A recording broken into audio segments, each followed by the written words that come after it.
What up, y'all? It's your boy Nerdy Red 23. How are y'all doing out there?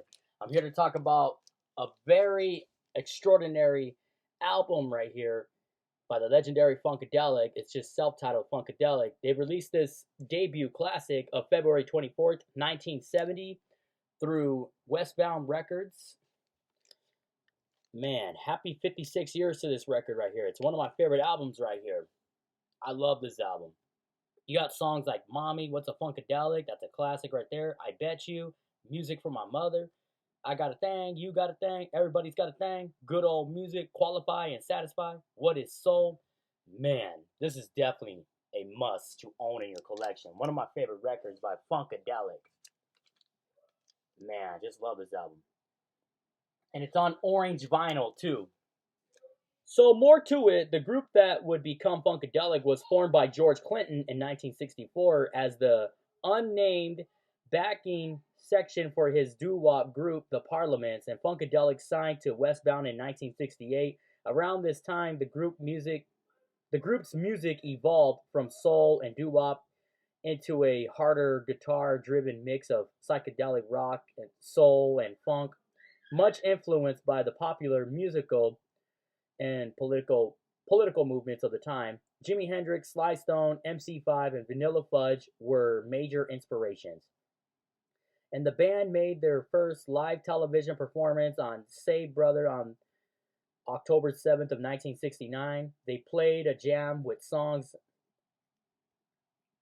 Into My Own Thing, a Sly Stone cover, What is Soul, I Want to Testify, I Was Made to Love Her, a Stevie Wonder cover, Friday Night, August 14th, and Music for My Mother. And on the group's self-titled debut, the album, the credits actually listed organist Mickey Atkins, plus Mr. Clinton himself, Tiki Fullwood, Eddie Hazel, Billy Bass Nelson, and Toll Ross.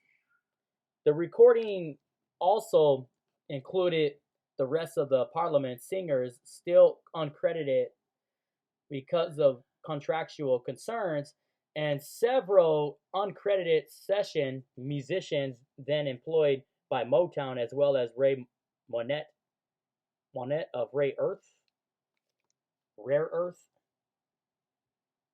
And in conjunction with the release of Funkadelic, Westbound Records circulated a promotional single called Focus on Funkadelic to radio stations. The single features 6 snippets of tracks from the LP. According to critic Robert Christgau's, Funkadelic's dark, slow, tuneless music was originally panned and scared the bejesus out of fans of upful blackness on both sides of America's widening racial divide.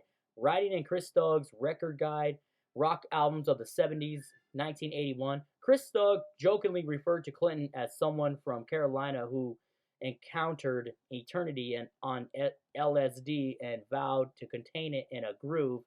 Years later, Christgau rated the album as a prequel to Sly and the Family Stone's depressive There's a Riot Going On. Mojo later hailed Funkadelic as the best blues-influenced warped acid rock you're likely to hear, and the Mojo collection of 2007 called it the band's first album of spaced out psychedelic funk. AllMusic's Jason Birchmeier said the recordings are essentially conventional soul songs in the spirit of Motown or Stax. Steady rhythms, dense arrangements, choruses, vocals, but with a loud, overdriven, fuzzy guitar lurking high in the mix. He deemed the album a revealing and unique record that's certainly not short on significance, clearly marking the crossroads between 60s soul and 70s funk. I'll Bet You was later covered by the Jackson 5 on their album ABC, and sampled by the Beatles. The Beasties, by the Beastie Boys for their song Car Thief.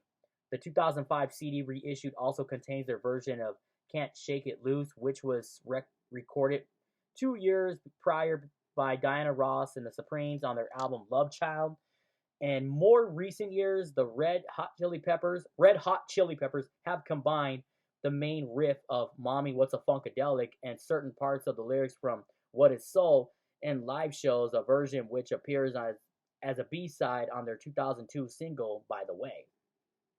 So, the song I'll Bet You got to number 22 on the US Billboard Hot Soul Songs chart. I Got a Thing, You Got a Thing, and Everybody's Got a Thing reached number 30 on the US Billboard Hot Soul Songs chart.